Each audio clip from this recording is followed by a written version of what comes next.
The LinkedIn Podcast Network is sponsored by TIAA. TIAA makes you a retirement promise, a promise of a guaranteed retirement paycheck for life. Learn more at TIAA.org/promises pay off.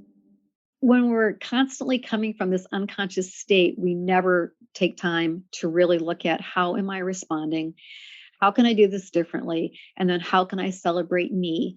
How can I realize that damaged is not doomed and the rest of my life is mine? And that's the beauty of healing at work.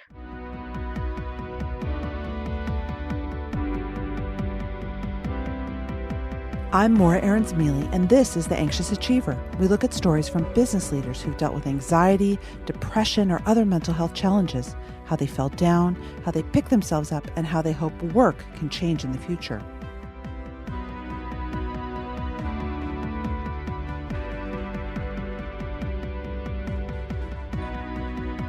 You know, when we think of the workplace, a lot of us might have good vibes.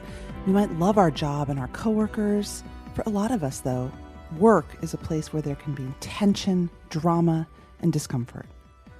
I wanted to talk to today's guest, Susan Schmitt, because she flips the script on what we think about the workplace can do for us emotionally. In fact, Susan says the workplace is actually a caring, healing lab, a place where we can learn to heal from past hurts, anxieties, and fears. For every encounter at work we have with a stressful situation, mean boss, or just stupid stuff, our workplaces, today's guest notes, are places where people have chosen us. They've invited us in. And work teams offer a learning lab to get better at interpersonal communication and resolve our deep-seated issues, even the ones from childhood. Schmitt co-wrote the book, Healing at Work, a guide to using career conflicts to overcome your past and build the future you deserve. And she talks about something called ASDP, which stands for Adult Survivor of a Damaged Past. Here's our conversation.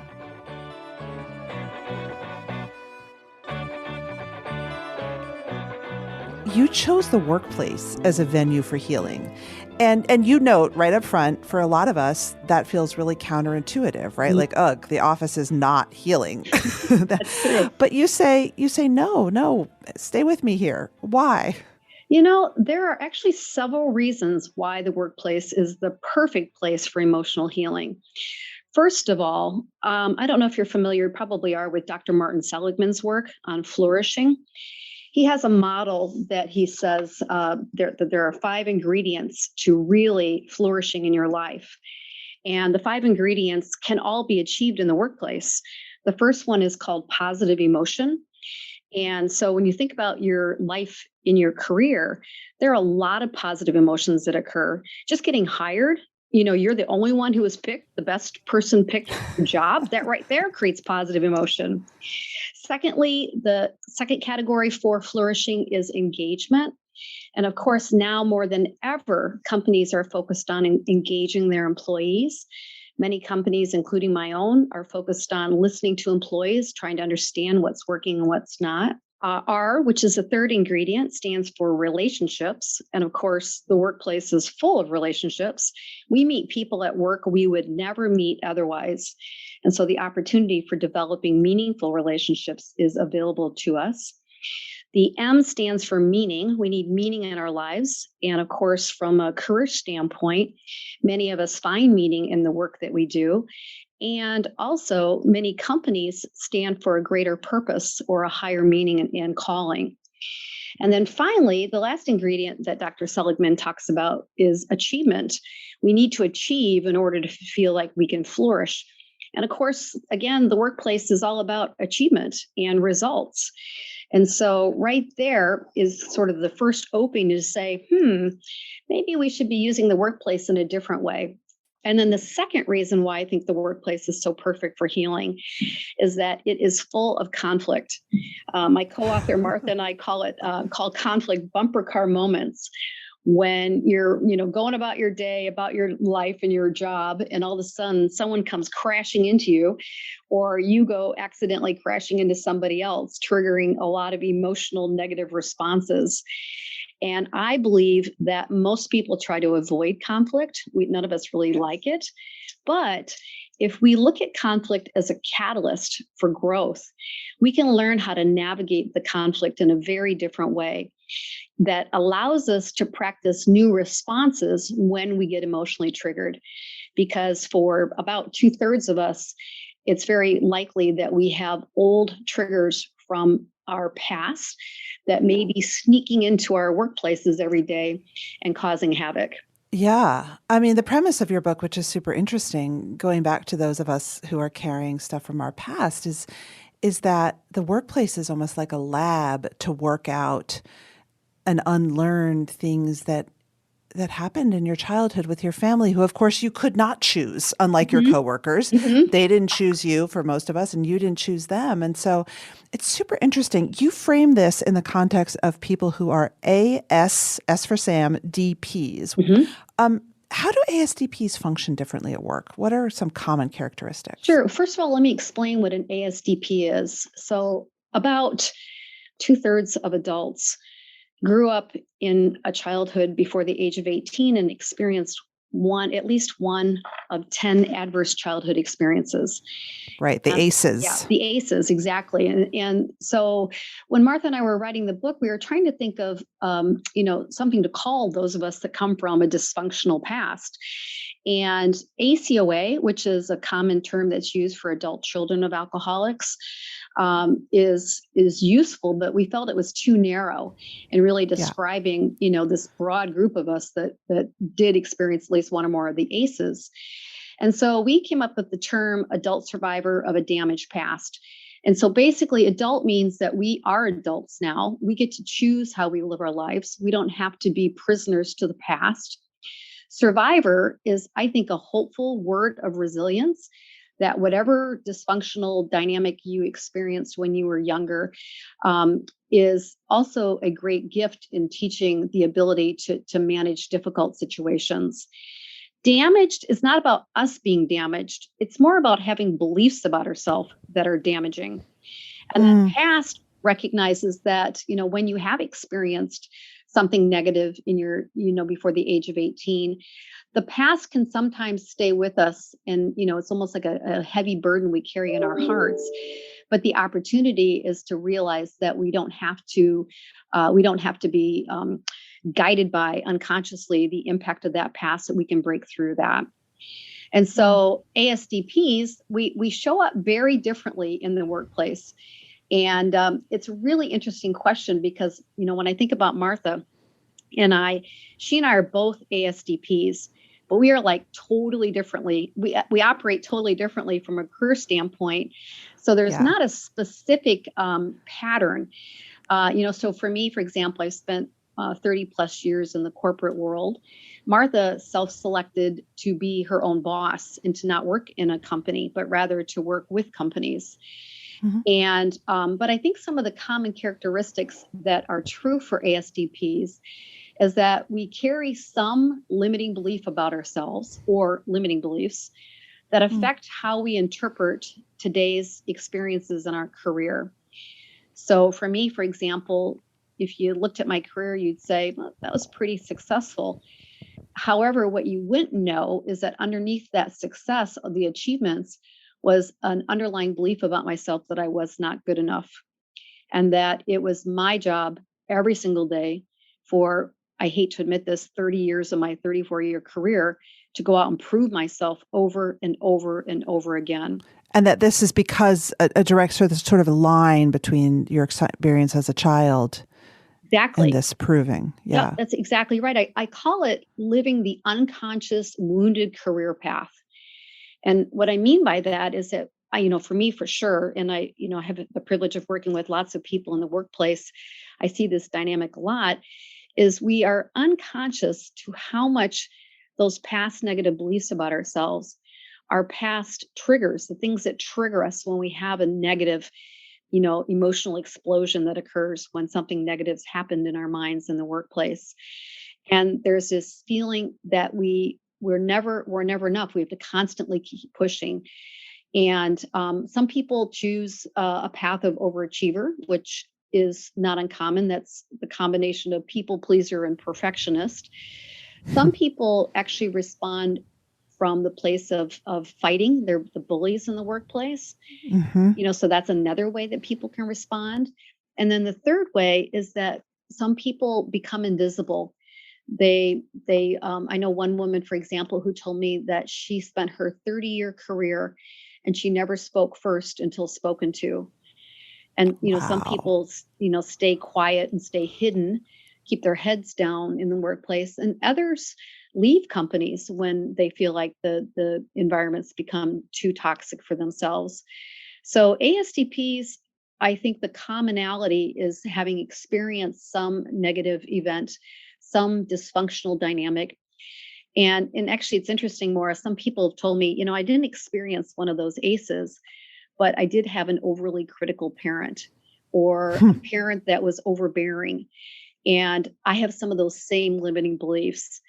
And so again, the opportunity is to not try to describe exactly, but it's more about this unconscious impact that those Right. negative limiting beliefs have on us, and how detrimental and how much suffering can get created when we stay unconscious to those past dynamics. Tell us a little bit more specifically about how your childhood trauma manifested itself throughout your career. You know, it's such an interesting question because I honestly never would have associated with the word trauma when I thought about my past. And by the way, this isn't about blaming parents. I think our parents do the best they can given whatever they learned. But my dad, as I got older, became more and more unpredictable in terms of raging outbursts. And he was a big man. He was Hmm. very scary when he would, go into one of these rage fits. And, of course, I was small. And I have memories of him being so angry at me that he comes charging at me like a bull. Hmm. And when you're small and you're experiencing that, it feels life threatening.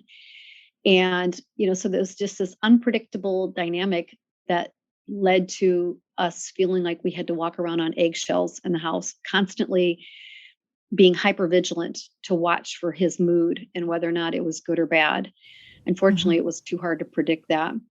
And so, what I didn't realize, what I was unconscious about coming away from that childhood, was that I did take away a belief that it was my job to please others and it was everybody else's job to determine my worth. And it was a really broken belief system that I didn't even realize I had. So I went to college, I went on to graduate school, started my career thinking this is great. Again, not thinking about any kind of trauma specifically. And then as I pursued my career, that underlying unconscious belief system that men, especially men in authority, but women too, but particularly men, because of the dynamic with my dad, had all the power to decide Yeah. my worth as a human being. And if I underdelivered or if I did something in a meeting that I felt I shouldn't have done, or I didn't speak up and I should have, every single night, it was like I did a performance review of myself and ended up beating myself up over and over again. And so Well, that's how I lived my career for a long time. it's funny. I was going to ask you about your relationship with men, although I think in the book there is one sort of toxic female boss that stands out. But Mhm. I'd love you to talk about how this pattern of interacting with authoritarian men, including one who you had a relationship with Mhm. for a long time in the workplace, played out, and how you finally, I mean, did you just have like an aha moment about this at some point? Like what was the turning point for you about this pattern? Yeah, this is such an interesting journey. So for years I would write about things from my past. I wrote about the night my sister died. I wrote about a number of different things. And it wasn't really until I connected with Martha Finney, who looked at what I'd written and said, how do you go from that childhood to this career? I want to know how you did it. And it was in the partnership with her that we discovered this concept together around healing at work. And it was really in partnership. We worked together for, I would say, 2.5 years, researching and writing together. And it was through the process of conversation with her, understanding her damaged past with a very violent alcoholic mom, Mhm. and together discovering that there's a completely different way that we can teach people how to become conscious of that past and how to show up differently on what I call the conscious healing career path, which is understanding our limiting beliefs, what will trigger us. So, for example, for me, I can get triggered if I feel that I've done something that was stupid or somebody thinks that I'm stupid. I get triggered by angry men. I get Mm. triggered if I feel that someone's lecturing me, or I really get triggered if I feel like I'm going to get into trouble. And so, of course, with men in authority and women, there's always that dynamic of thinking, well, what if I do something wrong and I get in trouble? Yeah. And so that's the unconscious manifestation of that damaged past showing up, which again kept me on 30 years of um, a career that was full of worry about what my bosses thought about me. Um, you know, going home at night and feeling consumed with, what I could have done or should have done. At that time, this was years ago, turning to Chardonnay to take the edge off of all that. I'm happy to say I've had my lifetime intake of Chardonnay, so we have parted ways as friends. uh, but the impact of the dynamic of that feeling that it was my job to constantly over again proving myself is a way of living a career that's in a state of conscious anxiousness, and constantly flexing to think about, what do I need to do to be viewed by somebody else. I basically outsourced to everybody, men in particular in authority, outsourced to them the power to decide whether or not I was a good human being. And, that's unfortunately the experience of being a perfectionist. Us perfectionists define ourselves by what we do versus who we Right. are. And that's a lot of power to give away, It frankly. is. And it was done unconsciously. I didn't even realize I was doing it. The LinkedIn Podcast Network is sponsored by TIAA. In the last 100 years, we've seen financial markets swing, new currencies come and go, decades of savings lost in days, all showing that a retirement plan without a guarantee, quite simply, isn't enough. So more than a retirement plan, TIAA makes you a retirement promise. A promise of a guaranteed retirement paycheck for life. A promise that pays off. Learn more at TIAA.org/promisespayoff. So what would you say to someone who's listening to this show and they're like, blah, blah, blah, like I'm really anxious about my performance all the time. That's just called work. That's just called performance. Is there a question that they could ask themselves to think, maybe I'm acting out some patterns? Yeah. One of the questions that we talk about in the book is to ask yourself, am I sure? Am I sure that my boss is angry at me? Am I sure that that person has the power over me? Just starting to become conscious of how we respond. How am I responding when I get emotionally triggered? And Mm-hmm. is it possible that my response is fueled from some outdated script from my past? When we're growing up in our childhood, we really are learning how to respond and feel as safe as possible. And as a result of that, there's programming that happens in our brain. The neural pathways in our brain learn how we should behave and respond. Our central nervous system is wired for survival. And so we automatically are attuned to sensations of fight, flight, or freeze. In the workplace, these same experiences come up. And so the question I would ask is, the next time somebody experiences a negative event at work, is just to ask yourself, is it possible that I am over responding in this moment because of something from my past? And I know for sure I was way over responding because of my past belief system. And it's the first step to becoming conscious around, if I'm having an over emotional reaction to a workplace conflict or to a colleague who has done or said something that has triggered me, Ask yourself, is it possible that this is being fueled by something from my past? And just get curious and ask, am I sure? Am I sure this person's this angry at me?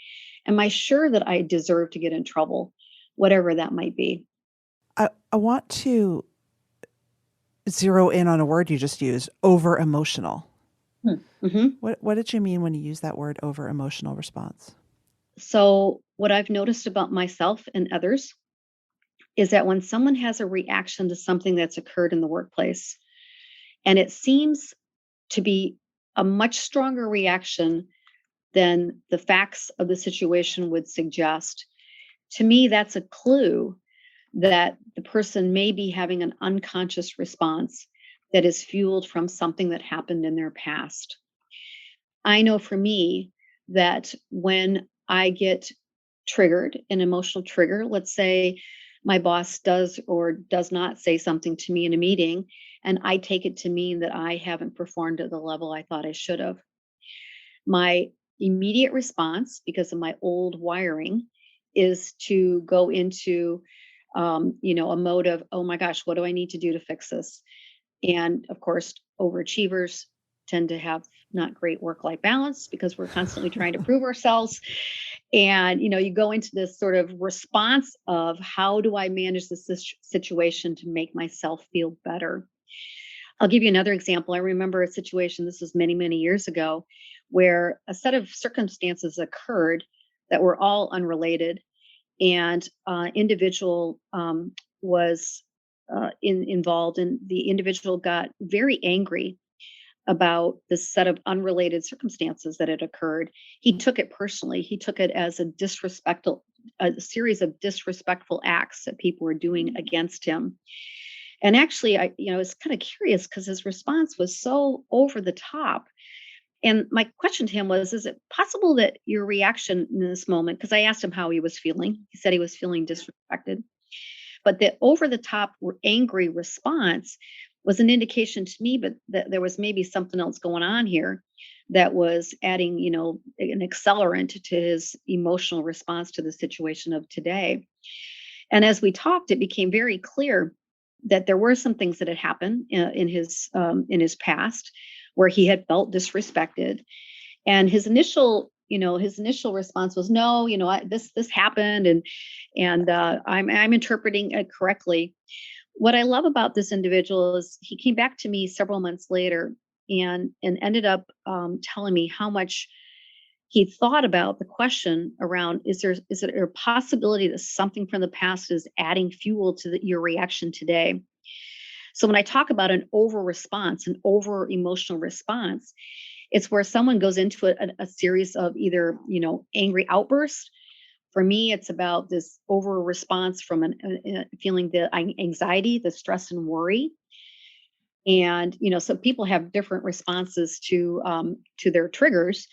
But when it seems out of proportion, that to me is a clue. When I'm spending too much time worrying at night about something I should have done, that's a clue to me that, this is me worrying about whether or not I'm good enough.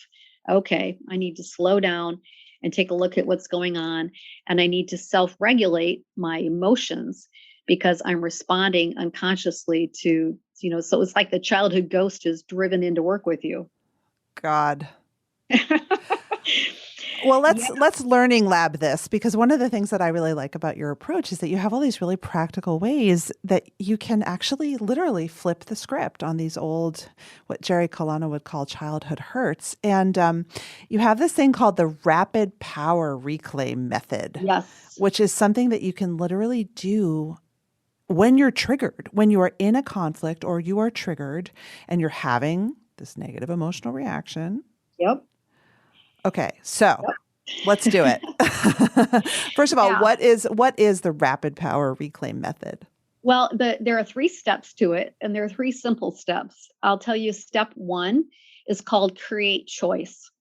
So when we are emotionally triggered, we have a response: fight, flight, or freeze. Give me an example? Give me just a quick example that we can all use in this model. And this was a situation that occurred that I was preparing for a big presentation, and I was involved in a series of meetings leading up to my presentation. A number of other people had presentations that week.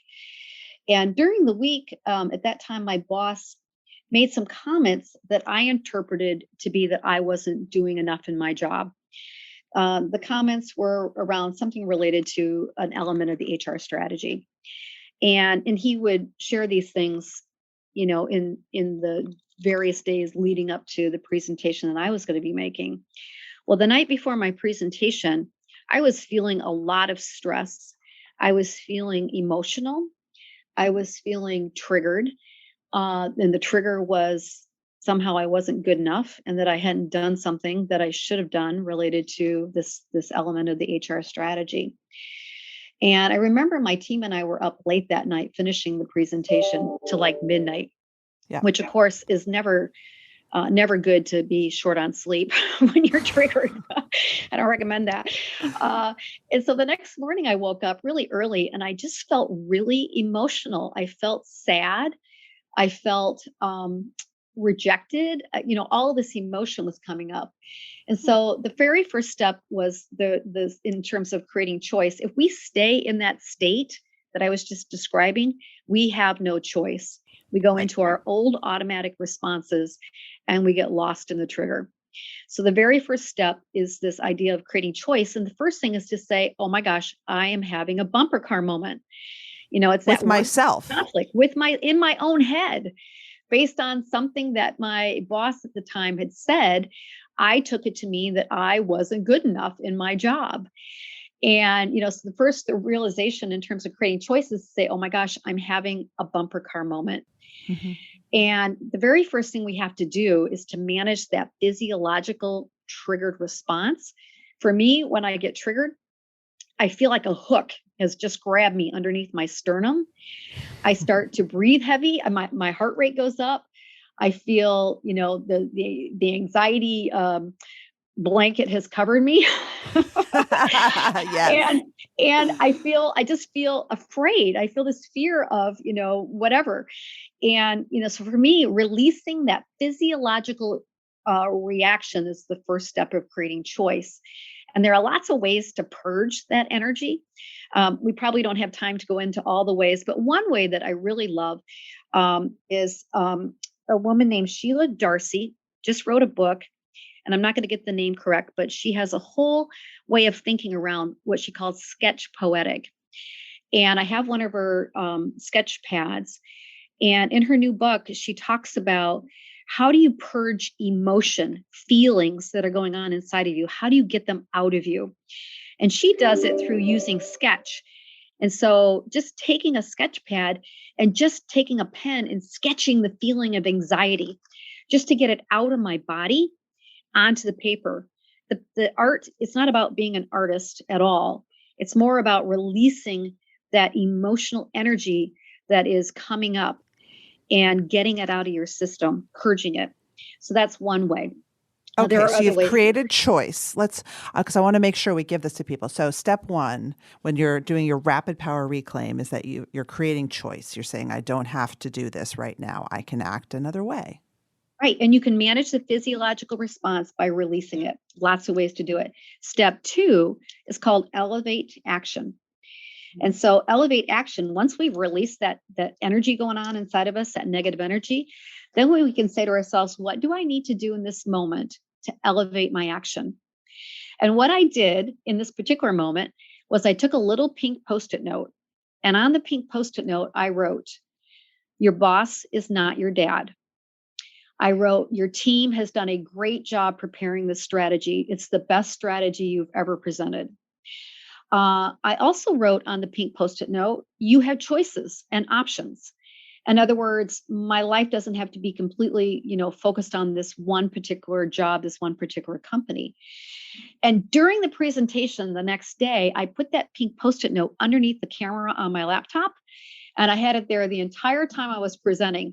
I elevated my action. If I had not elevated my action, if I had not created choice by purging that emotional energy going on inside of me, by the way, another way to do that is to take a pill and hit a couch as hard as you can. Totally. Right? And scream and yell and get that out of you. Elevating action What happened was the presentation went so well. It was the best, honestly, it was the best engaging discussion the entire week with the particular manager. So that's the second step. And the third step, which is really important and which us perfectionists have a really hard time doing, is we have to take time afterwards to celebrate that success in order to integrate it into our neural pathways. So the third step is celebrate and integrate. And so what I did that day after the presentation went incredibly well is I literally just went outside. I stood in the sun. I took just a breath and time to release and say, good job. You did that really well. And what we do by celebrating, just taking a moment to celebrate, is the rewiring of our neural pathways, which is, of course, is based on the science of neuroplasticity. In order to rewire the pathways in our brains, we have to integrate these new responses into a part of our identity. And that's the third step, is to celebrate and integrate it into your identity. I want to workshop one more example before we part, because Sure. you talk through in your book sort of classic bumper car moments, which I think are universal for everyone. There's getting 360 feedback or dealing with criticism, everyone's favorite, dealing with a controlling boss, when others treat you like an emotional dumping ground, which I think is probably very relevant to a lot of ASDPs. But give us the rapid power reclaim method, Sure. lightning round approach to one classic bumper car moment. Yeah, well, for sure, one classic bumper car moment is receiving some negative feedback, right? Exactly. That happens all the time. We're in the middle of performance reviews right now. Oh, God. And, for us overachieving perfectionists, the last thing we want is for anyone to call out anything negative about who we are. So the rapid power reclaim, let's say you just got some negative feedback or some constructive criticism or whatever you want to call it from your boss. It is not uncommon to have a negative emotional reaction when we hear something negative about ourselves. And so, as soon as your boss has given you some feedback that you feel is negative, the typical response is to go into an emotional triggered reaction. So, because I already believe, deep down that maybe I'm not good enough, if my boss has just given me feedback to suggest there's something that's not right about me, I can have a very strong emotional reaction to that feedback. And, again, the bumper car moment is happening in our own head. It's the story we're telling ourselves. So our managers are supposed to give us constructive feedback. That's part of a manager's job. But the ASDP is going to hear it as, I suck at what I do. I shouldn't be in this job. My boss doesn't think I'm good at what I do. And immediately we go spiraling down on that unconscious wounded career path. And then, we just stay stuck down there, which is not a good place to be. So again, rapid power reclaim is number one, is realizing I can create a choice here. I do not have to have that old physiological response. Now, you and I both know that when you're triggered, that it's hard to say, well, how do I get out of it? That's why you've got to release it and purge it. So it may be difficult to do right in the middle of a meeting. But if you're really emotionally triggered, it's okay to say to your boss, hey, look, I just need to step away for about 10 minutes. Would it be okay if we pick this up in 10 minutes? Yep. And you don't need to to always breathe, right? You can always breathe. Breathing is it's underrated. I always say I need to breathe more. Us ASDPs tend to kind of keep our, this constant sense of holding our breath, waiting for something to go wrong. And you're right. So in that moment, when you're starting to feel those negative emotions, creating choice, whatever it means for you, if it's breathing, if it's taking a couple minute break to say, look, I just need to step away. Can we pick this back up? And then you go and release it, screaming, yelling, hitting a pillow against the couch, and getting that emotional response out of your body. Our muscles have memory. We remember the way we feel. So that's creating choice. The second is elevating action. Elevating action might just be having a conversation with yourself, which is, my boss is trying to give me feedback to help me be even more effective. Another element of elevating action may be, rather than going into defense, I'm going to get curious about what this feedback's all about. I'm going to ask questions to understand it.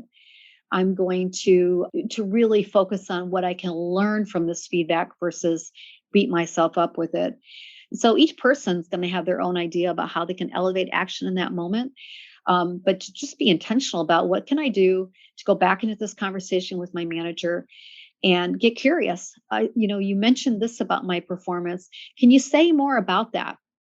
I have a colleague who has got his own consulting businesses and is also an author, has this really famous phrase that I love, which is say more.